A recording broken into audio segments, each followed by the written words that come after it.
Welcome back, and today we're talking about Noblesse episode 8. So like always, let's just jump into it.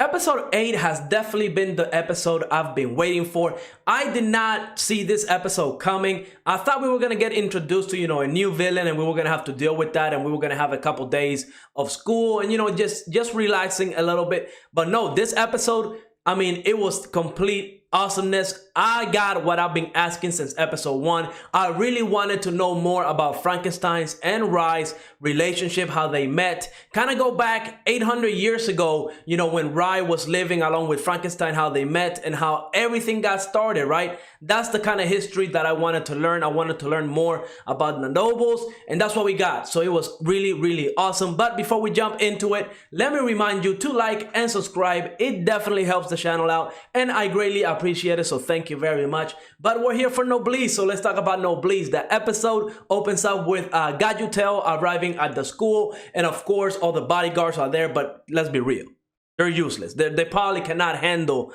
Gajutel. Like, it's 100%, especially after what we got to see later in the episodes. We see Regis and Cieda kind of show up and speak to Gajutel. We learn that he's a clan leader, but the most important thing is that he knows Frankenstein. They have a history. Heck, he even knows Rye. He even was begging Rye, well, not really begging, but he was kind of asking formally for Rye to return to their country, Lucadonia, I believe that was the name. That's the country where all the nobles are living at. So I didn't even know there were that many nobles, right? Like, I honestly thought nobles were like a really rare species, where maybe there was like one for every 1 million humans or something along the lines. And as time went by, their population got smaller and smaller and smaller. But no, it looks like the population for the nobles, at the very least when we got the flashback, was very, very big.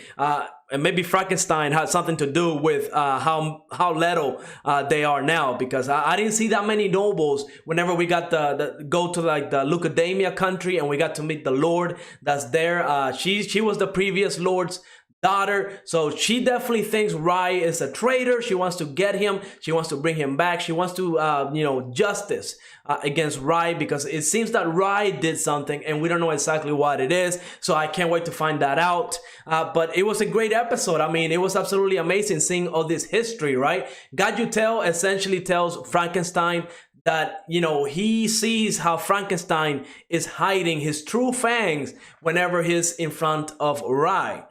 So obviously that should tell you that Frankenstein is OP, and we got to see that. We got to see that firsthand in this episode, and it was absolutely greatness. We see Frankenstein, he's like a noble hunter. I didn't even know those things existed, right? My understanding of the nobles was always that they were there to protect humans, right? Like, they were so much powerful than humans, and they saw humans like weak things, that they kind of felt the need to protect them.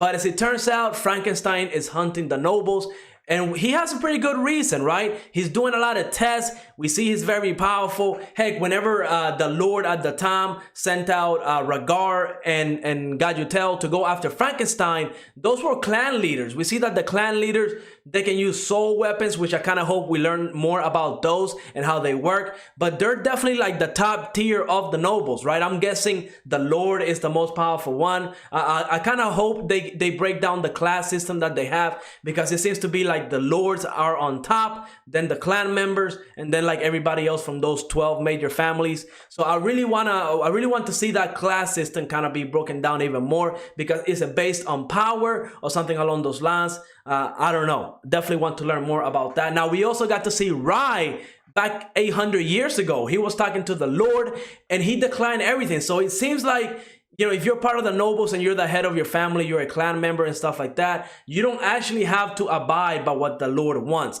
The Lord at the time, he seemed very cool. Like, he looked very cool.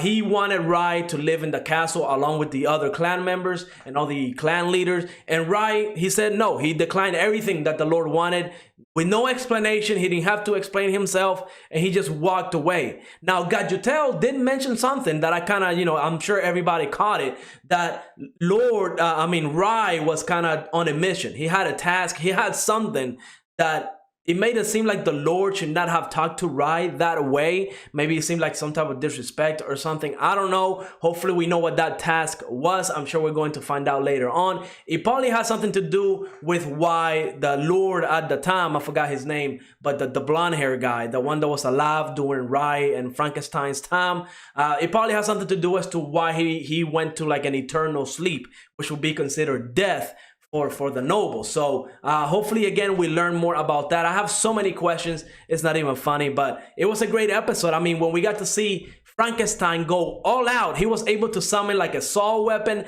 I don't know exactly what he's doing, and when we learn his reasonings, right, and it makes sense because I can't imagine that every single noble out there is good, right? There has to be a couple of bad apples, and it seems that's the case because Frankenstein was talking about how there's a noble that's hunting humans, and Ragar and Gajutel, both of them were kind of surprised. They're like, what do you mean a noble is hunting humans? Like it seems like that's not normal for the nobles to do. So it might be a noble, a specific noble, and that might be the main villain later on, one that can actually go toe to toe with Rai.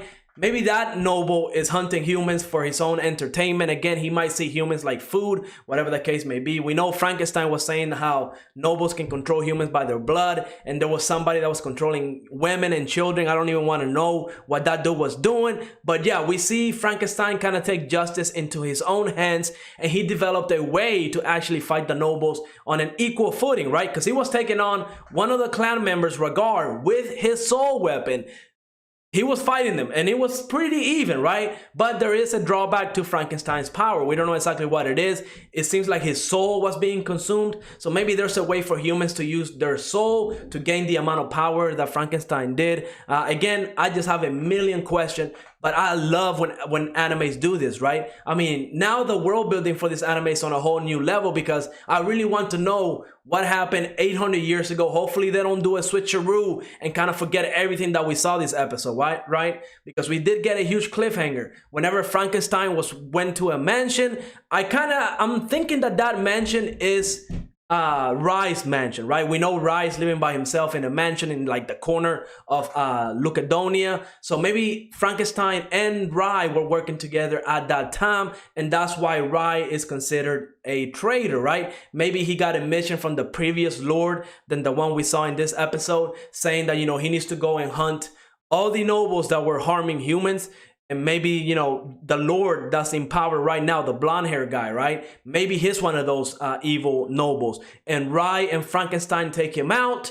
And that's why the next heir to the throne, the new Lord, the woman that's in power right now, maybe that's why she considers Rai to be a traitor. That could be the case. I can't wait to find out. Episode 9, I mean, what a cliffhanger. I've never been more excited for Noblesse than now. At first, I wasn't really feeling Noblesse and its slow pacing, but I think now it's definitely paying off. I can't wait to find out more about Frankenstein and Rai. I mean, I want to see what they're going to talk about. Next episode is going to be quite interesting. I cannot wait. But like always, let me know what you thought of this episode in the comments down below. And like always, leave a like, subscribe, and I will see you on the next episode.